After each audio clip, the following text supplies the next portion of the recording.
These Norwegian F-16s are about to take off on a training mission from Keflavik Airport in Iceland.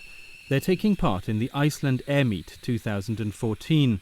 The 3-week training event is an opportunity for NATO members Norway, Iceland, the Netherlands and the US to conduct air defense training with partner nations Sweden and Finland.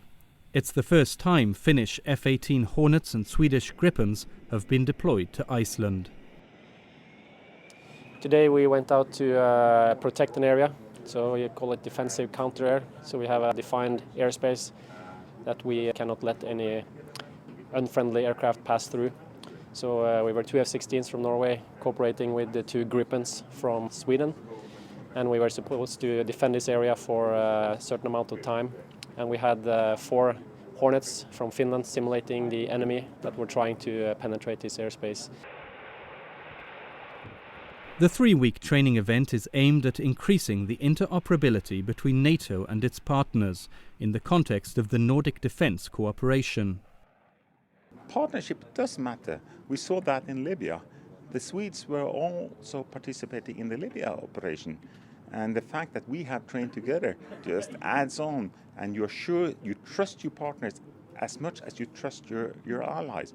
And that's always important. But when you come into a coalition, you want to make sure you are interoperable with all of them, if possible.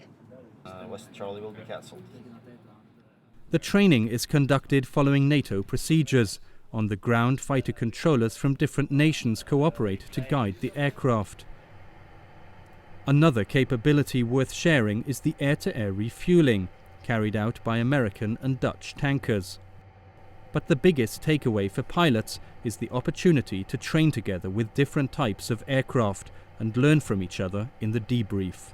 I mean, we don't share everything. We have nation secrets only, but a lot of stuff we can share together. We do it in a debrief, and then we can make a lot of lessons learned, both regarding to tactics and how we cooperate, and down to nitty-gritty stuff about how to fire a missile.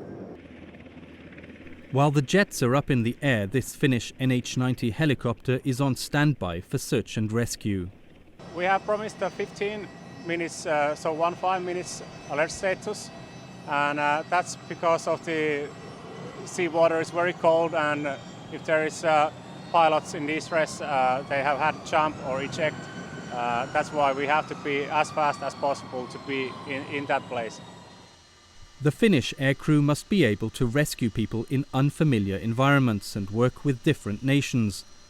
Training with these Icelandic Coast Guard vessels below is a unique opportunity. This kind of practical cooperation benefits both NATO and partner countries alike. It spreads costs and enhances the training value for all nations involved. It is important because that will help us to both maintain and develop capabilities. And it's also important to keep our countries interoperable so that we can take part in international missions like we have been doing in Afghanistan, but to both maintain and to develop these capabilities.